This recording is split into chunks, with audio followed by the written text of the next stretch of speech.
જરોદ નજીક હાઈવે ઉપર ખાડાથી બાઇક સવાર પરિવાર પટકાયો.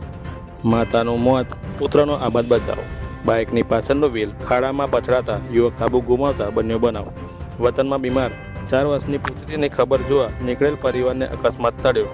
દાહોદ લીમખેડા નીનામાં ફળિયામાં રહેતા શૈલેષ નીનામાં વડોદરા પત્ની સાથે મજૂરી કામ કરતો હતો, જ્યારે તેના 2 સંતાનો વતન ખાતે દાદી સાથે રહેતા હતા. 2 સંતાનો પૈકી 4 વર્ષની દીકરી પિનલ બીમાર હોવાથી શૈલેષ અને તેની પત્ની કપિલાબેન બંને જણા દીકરીની સારવાર માટે લેવા વતન બાઇક ઉપર જઈ રહ્યા હતા.